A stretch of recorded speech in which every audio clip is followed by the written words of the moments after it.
ثانیہ کو مارنے کے بعد پاکیزہ بھابی کمرے سے چلی گئی اور ثانیہ بیچاری درد کے مارے اٹھ بھی نہیں پا رہی تھی اور فرش پر لیٹی قرار رہی تھی۔ تقریباً 2 گھنٹے بعد رضیہ ثانیہ کے لیے کھانا لے کر آئی تو ثانیہ کو فرش پر لیٹے دیکھا۔ ثانیہ کی آنکھیں بند تھیں۔ بی بی جی کھانا لے آئی ہوں، کھانا کھا لیں رضیہ بولی، مگر ثانیہ نے کوئی جواب نہ دیا۔ بی بی جی کیا ہوا ہے آپ کو؟ رضیہ نے ثانیہ کے منہ پر پانی کے چھینٹے مارے تو ثانیہ نے اپنی آنکھیں کھول دیں۔ بی بی جی کیا ہوا تھا آپ کو؟ وہ ذرا چکر آ گئے تھے۔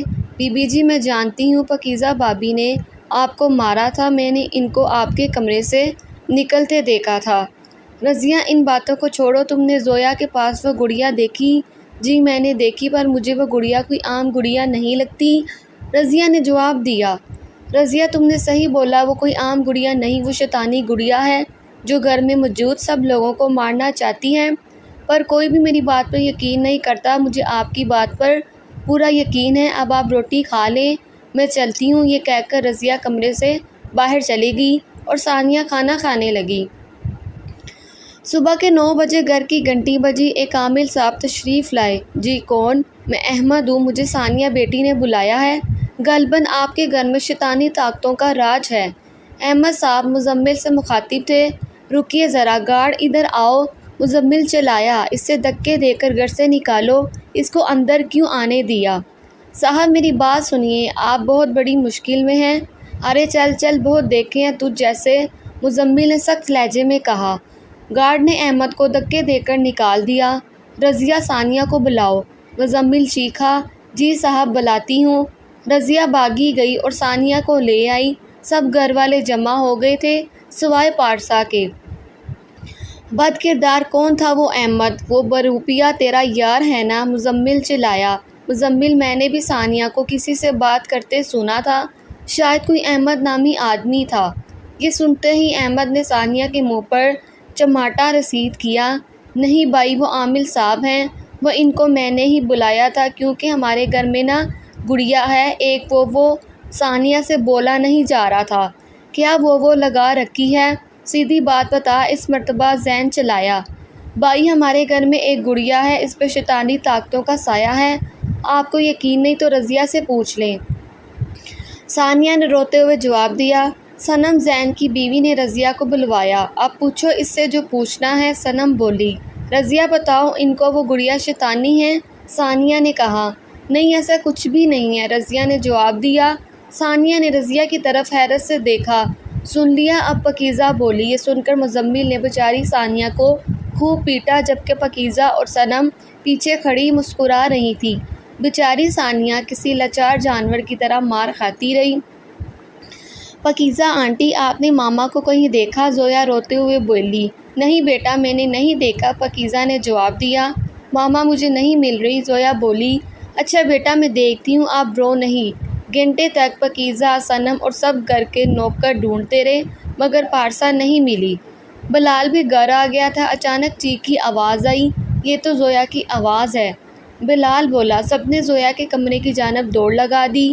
زویا اندر کھڑی تھی، تڑ تڑ کانپ رہی تھی۔ کیا ہوا بچے؟ بلال نے زویا سے سوال کیا۔ زویا نے بیڈ کے نیچے اشارہ کیا۔ بلال نے جب بیڈ کے نیچے دیکھا تو وہ کوئی اور نہیں پارسا تھی۔ عامر نے اس کو باہر نکالا، ایسا لگ رہا تھا جیسے پارسا کو کسی جانور نے چیر پاڑ دیا ہو۔ پارسا کی بہت بری حالت تھی۔ بلال تو یہ دیکھ کر دنگ رہ گیا۔ ہو نہ ہو یہ کام اسی بد کردار ثانیہ کا ہے، صنم بولی۔ یہ سنتے ہی بلال ثانیہ کے کمرے کی جانب بھاگا۔ میری بیوی کو کیوں مارا ہے تو نے پتا؟ بلال نے ثانیہ کے بال کھینچتے ہوئے بولا۔ نہیں بھائی، بھابی کو میں کیوں ماروں گی؟ مجھے پتا تھا یہ نہیں مانے گی۔ بلال بھائی آپ پولیس کو بلائیں، پاکیزہ بولی۔ نہیں پولیس کو مت بلانا، میں نے نہیں مارا بھابی کو۔ ثانیہ بلال کے پاؤں میں پڑ گئی۔ بلال نے فون کر کے پولیس کو بلا لیا اور کچھ ہی دیر میں پولیس بھی آ گئی۔ مجھے بچا لیں بھائی، مجھے بچا لو بھابی، ثانیہ باری باری سب کے آگے ہاتھ جوڑ کر التجا کرتی رہی۔ میں آپ لوگوں کی بندی بن کر رہوں گی، مجھے بچا لیں، ثانیہ روتے ہوئے بول رہی تھی۔ مزمل پولیس کے اندر لے آیا۔ یہ ہے قاتل، مزمل نے ثانیہ کی طرف اشارہ کیا۔ چلو لگاؤ اس کو ہتھ کڑیاں، انسپکٹر شاہد نے کہا۔ پولیس نے ثانیہ کو ہتھکڑیاں لگائیں۔ میں نہیں جاؤں گی، میں قاتل نہیں، مجھے بچا لیں۔ ثانیہ روتے ہوئے بول رہی تھی مگر کسی نے بیچاری کی ایک نہ سنی۔ پولیس ثانیہ کو گھسیٹتے ہوئے لے گئی۔ زویا کی گڑیا کو ایک خوفناک عورت نے، جس کے منہ سے خون ٹپک رہا تھا، اپنی گود میں رکھا تھا۔ گڑیا کی آنکھوں سے خون نکل رہا تھا۔ جس کرسی پر گڑیا بیٹھی تھی وہ تیز تیز ہلنے لگی۔ ٹی وی لاؤنج میں لگا فانوس نیچے گر گیا۔ فہد جو کمرے میں لیٹا تھا، اس کا منہ سے خون جاری ہو گیا۔ ابھی سب کھڑے ثانیہ کا تماشا دیکھ رہے تھے کہ ٹی وی لاؤنج میں لگا فانوس اپنے آپ ہلنے لگا اور دھڑام سے فرش پر گر گیا۔ سب اچانک پیچھے ہو گئے۔ فانوس کے نیچے سے خون خود بخود نکلنے لگا۔ یہ دیکھ کر سب حیران پریشان ہو گئے۔ کہیں ثانیہ سچ تو نہیں کہہ رہی تھی کہ گھر میں شیطانی کوفتوں کا ڈیرا ہے؟ پاکیزہ نے سوچا نہیں، وہ تو تھی ہی جھوٹی۔ یہ سوچ کر پاکیزہ نے اپنے خیال کو جھٹلا دیا۔ مزمل کے فون پر گھنٹی بجی۔ جی السلام علیکم۔ فون پر کسی اجنبی کی آواز تھی۔ آپ مسٹر زید کے بیٹے بول رہے ہیں؟ جی بول رہا ہوں، مزمل نے جواب دیا۔ کار ایکسیڈنٹ کے باعث مسٹر زید انتقال کر گئے ہیں۔ کیا؟ مزمل کے منہ سے یکدم نکلا۔ کیا ہوا مزمل؟ پاکیزہ نے پوچھا۔ ابو نہیں رہے، مزمل نے روتے ہوئے جواب دیا۔ صنم کو فہد کے رونے کی آواز آنے لگی۔ صنم کمرے کی جانب بھاگی۔ جب صنم نے دروازہ کھولا تو دل ہلا دینے والا منظر اس کا منتظر تھا۔ فہد کے منہ سے خون نکل رہا تھا، جسے پورا بستر تر تھا۔ فہد میرے بچے، کیا ہوا؟ صنم چیخی۔ صنم نے فہد کے قریب آ کر دیکھا تو اس کی آنکھیں بند تھیں۔ صنم نے فہد کے ناک کے قریب اپنا ہاتھ کر کے اس کی سانس کو دیکھا تو فہد کو سانس بھی نہیں آ رہی تھی۔ زین زین، صنم چلائی۔ جب صنم کے کمرے کی جانب بھاگے۔ کیا ہوا؟ زین نے پوچھا۔ صنم نے فہد کی طرف اشارہ کیا۔ زین فہد کے قریب گیا اور اس کا معائنہ کیا۔ زین فرش پر بیٹھ گیا اور رونے لگا۔ گڑیا کی کرسی تیز تیز ہل رہی تھی۔ اس کی آنکھوں سے خون کے دھارے رواں تھے۔ اس کے چہرے پر غصہ واضح طور پر دکھائی دے رہا تھا۔ مسٹر زید کے گھر میں گہرم مچا ہوا تھا۔ ایک ساتھ تین جنازے اس گھر سے نکلے۔ بلال، مزمل، صنم اور زین کی حالت بہت بری تھی۔ پاکیزہ مسلسل سوچ رہی تھی کہیں ثانیہ سچ تو نہیں بول رہی تھی، کہیں اس کی بددعا تو نہیں لگ گئی، لیکن ہر بار وہ یہ سوچ کر اپنے خیالات کو جھٹلا دیتی کہ ثانیہ تو تھی بدکردار، جھوٹی اور مکار۔ ادھر ثانیہ بیچاری رو رو کر دعائیاں دیتی رہی کہ اس نے بھابھی کا قتل نہیں کیا۔ انسپکٹر ثمینہ بولی، دیکھ لڑکی، ہم تجھ سے سیدھی طرح پوچھ رہے ہیں، سچ سچ بتا دے ورنہ ہمارے پاس سچ اگلوانے کا اور بھی طریقے ہیں۔ مگر ثانیہ ٹس سے مس نہ ہوئی۔ چلو یہ ایسے نہیں مانے گی، اس کی ذرا خاطر تواضع کرو، انسپکٹر چلائی۔ انسپکٹر شاہد ایک جانب کھڑا ثانیہ کو گھور رہا تھا، لہٰذا ثانیہ کو خوب پیٹا گیا، ڈنڈوں سے، جوتوں سے، یہاں تک کہ بیچاری کے کوڑے بھی مارے گئے۔ ثانیہ روتی جاتی اور اپنی بے گناہی کا ڈنڈورا پیٹتی جاتی، مگر کسی نے ایک نہ سنی۔ ہاں بھائی مانی کہ نہیں؟ انسپکٹر ثمینہ نے سوال کیا۔ مگر جواب نفی میں آیا۔ اس کو زندان میں ڈال دو، 2-3 دن وہاں رہے گی، خود ہی عقل ٹھکانے آ جائے گی، انسپکٹر ثمینہ نے حکم دیا اور ثانیہ کو زندان میں ڈال دیا گیا۔ شام ہو چکی تھی، گھر میں سناٹے کا راج تھا، ہر کوئی اپنے کمرے میں بند تھا۔ پاکیزہ سعید اور سارہ کو کھانا دینے گئی تو کمرے میں صرف سعید تھا، سارہ نہیں۔ بیٹا سعید، سارہ کہاں ہے؟ پاکیزہ نے پوچھا۔ سعید نے کوئی جواب نہ دیا اور وہی بے ہوش ہو گیا۔ مزمل، پاکیزہ چیخی، کیا ہو گیا؟ مزمل نے جھنجھلا کر بولا، دیکھیے سعید کو کیا ہو گیا؟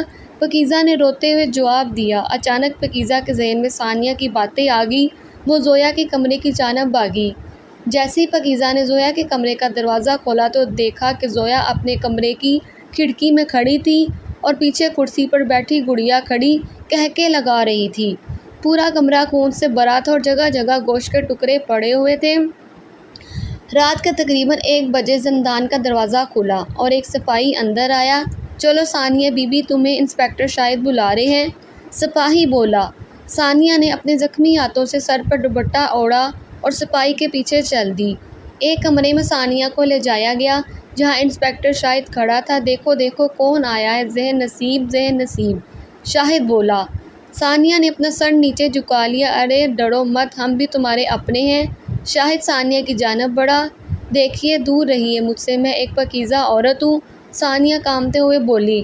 انسپکٹر شاہد مسلسل ثانیہ کی جانب بڑھا تھا۔ ثانیہ دروازے کی جانب بھاگی مگر دروازہ بند تھا۔ دیکھو میری عزت کا خیال کرو، تمہارے گھر میں بھی عورتیں ہوں گی، ثانیہ روتے ہوئے بولی۔ ارے جس کے گھر والوں نے اس کی عزت کا خیال نہ کیا تو باہر والے خاک خیال کریں گے۔ شاہد کا لہجہ بہت کرک تھا۔ وہ جانور ثانیہ کی جانب بڑھا اور اس کا دوپٹہ کھینچ کر نیچے گرا دیا۔ پاکیزہ نے دیکھا کہ زویا کھڑکی میں کھڑی ہے اور تھوڑی پیچھے گڑیا اونچی اونچی کہکہ لگا رہی تھی۔ پورا کمرہ گوشت کے ٹکڑے اور خون سے بھرا ہوا تھا۔ پاکیزہ تھوڑا آگے بڑھی تو دیکھا کہ ایک ہیبت ناک عورت جس کی آنکھیں باہر لٹک رہی تھی۔ اس نے شیشے کا ایک ٹکڑا پکڑا ہوا تھا اور پاکیزہ کی بیٹی سارا کی جسم کے ٹکڑوں کو کاٹ کاٹ کر ان میں سے گوشت نکال کر کھا رہی تھی اور اس کا خون پی رہی تھی۔ پاکیزہ لرزتے ہوئے پیچھے ہٹی تو کسی چیز سے ٹکرا کر نیچے گر گئی۔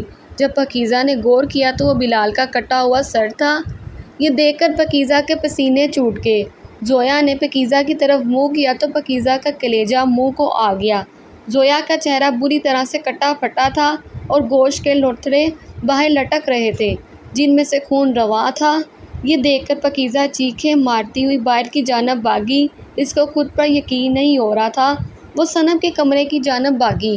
جیسے ہی صنم کے کمرے کا دروازہ پاکیزہ نے کھولا تو وہاں بھی گوشت کے ٹکڑے اور خون پھیلا ہوا تھا۔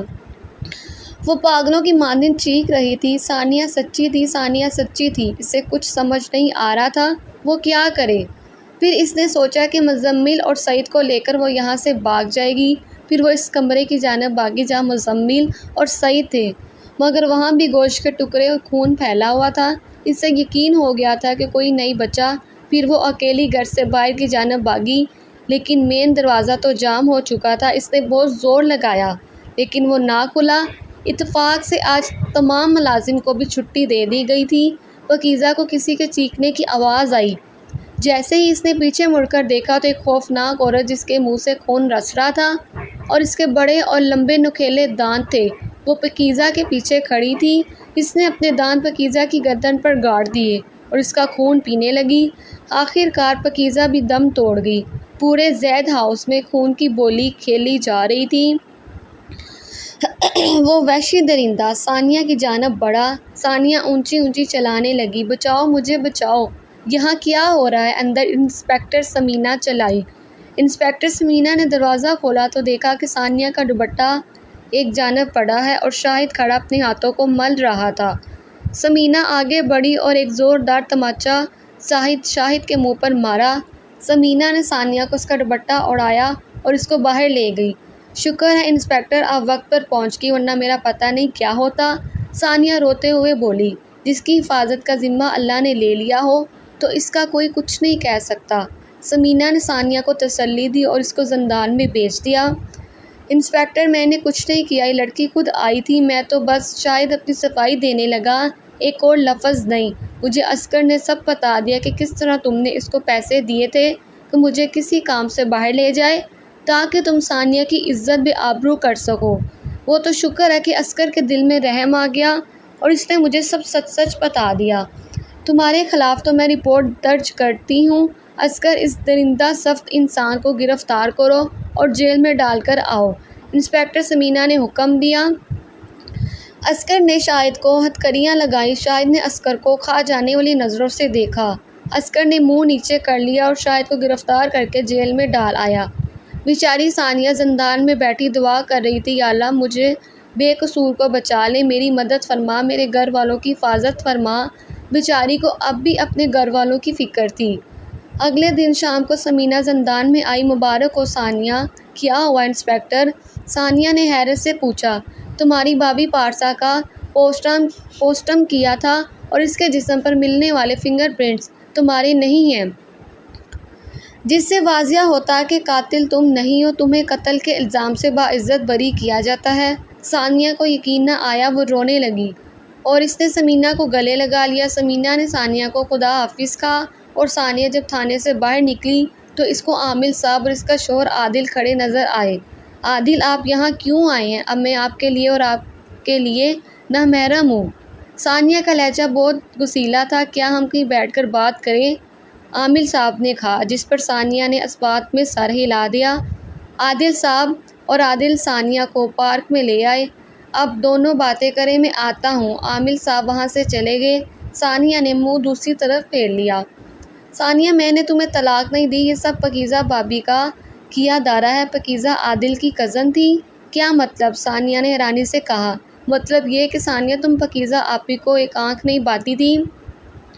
انہوں نے مجھے شروع میں بھی بولا کہ میں تمہیں طلاق دے دوں گی، مگر میں نہ مانا۔ پھر جب میں 6 ماہ کے لیے امریکہ گیا تو انہوں نے اس بات کا فائدہ اٹھاتے ہوئے طلاق کے جعلی کاغذات تیار کروائے اور شور مچا دیا کہ ہماری طلاق ہو۔ اور اوپر سے تم نے بھی یقین کر لیا۔ عادل نے اپنی صفائی دی۔ عادل نے اپنی صفائی دیتے ہوئے ثانیہ کو کہا، اور ثانیہ نے کہا، میں آپ کا یقین کیسے کر لوں؟ ثانیہ نے سوال کیا۔ تم ان وکیل سے بات کر لو جنہوں نے یہ کاغذات تیار کیے تھے۔ ثانیہ کی عادل نے وکیل صاحب سے بات کروائی اور سب کچھ واضح ہو گیا۔ ثانیہ، یہ تم نے اپنی کیا حالت کر لی ہے؟ عادل ثانیہ کی حالت دیکھ کر دکھی ہو گیا۔ عامل صاحب واپس آ گئے۔ ہاں بھائی، الجھی ہوئی گرہیں سلجھ گئی۔ عامل صاحب عادل سے مخاطب تھے، جس کے جواب میں عادل نے اسباب میں سر ہلایا۔ اچھا عادل، مجھے گھر لے چلیں، مجھے ابو سے اور بھائیوں سے ملنا ہے۔ عادل نے عامل صاحب کی طرف دیکھا۔ عامل صاحب ثانیہ سے بولے، ثانیہ، وہ گڑیا ایک شیطان تھا جس پر 5 شیطانی طاقتوں کا قبضہ تھا۔ کیونکہ تم ایک نیک دل لڑکی تھی، لہٰذا وہ شیطان تم پر قبضہ کر کے تم سے شیطانی کام کروانا چاہتے تھے، لیکن اللہ کی مہربانی دیکھو، وہ تمہیں شیطان کے جنگل سے نکال لایا۔ جانتا ہوں کہ تمہیں کچھ دن زندان میں اذیت کاٹنا پڑی، لیکن اس کے پیچھے بھی اللہ کی بہتری تھی۔ بے شک اللہ سب سے بہترین چال چلانے والا ہے۔ عامل صاحب بولے۔ ثانیہ بہت غور سے عامل صاحب کی باتیں سن رہی تھی۔ میرے علم کے مطابق یہ بہت پرانی بات ہے کہ ایک جادوگرنی اس گڑیا کو جادو کے لیے استعمال کیا کرتی تھی۔ ایک روز جب وہ جادو کر رہی تھی تو اس نے انجانے میں ایک غلطی ہو گئی اور ان شیطانی قوتوں نے مل کر اس جادوگرنی کو مار دیا اور اس گڑیا پر قبض ہو گئے، اور اس گڑیا نے نہ جانے کتنے قتل کیے، اور بہت افسوس سے کہنا پڑ رہا ہے کہ تمہارے گھر والوں کو بھی اس نے مار دیا، اور زویا گڑیا کے ساتھ نہ جانے کہاں غائب ہو گئی۔ یہ سنا تھا کہ ثانیہ بے ہوش ہو گئی۔ جب اسے ہوش آیا تو وہ اسپتال میں تھی اور عادل اس کے قریب بیٹھا سو گیا تھا۔ ثانیہ نے اپنی آنکھیں بند کر لی، جن میں سے آنسو رواں تھے۔ 3 سال بعد ثانیہ اور عادل نے دوبارہ اپنا گھر بسا لیا، اور اب ان کے پاس اللہ کی نعمت بھی ہے اور رحمت، یعنی ایک بیٹا اور ایک بیٹی۔ ایسا نہیں کہ ثانیہ اپنے گھر والوں کو بھول گئی، وہ اکثر ان کو یاد کر کے رویا کرتی تھی۔ حالانکہ اس کے گھر والوں نے اس پر ظلم کیا، پہاڑ توڑ ڈالے، لیکن اس نرم دل لڑکی نے کبھی بھی اپنے دل میں اپنے گھر والوں کے لیے نفرت کو جگہ نہ دی۔ ثانیہ قرآن مجید کی تلاوت کر رہی تھی، اس کی آنکھیں نم ہو گئی جب اس نے یہ آیت پڑھی، ان اللہ مع الصابرین، بے شک اللہ صبر کرنے والوں کے ساتھ ہے۔ ثانیہ نے قرآن مجید کو چوم لیا اور زوروں قطار رونے لگی۔ عادل پیچھے کھڑا ثانیہ کو دیکھ کر مسکرا رہا تھا۔ اگر ہماری ویڈیو پسند آئے تو ہمارے چینل کو سبسکرائب کریں۔ ملتے ہیں نیکسٹ ویڈیو میں۔ اللہ حافظ۔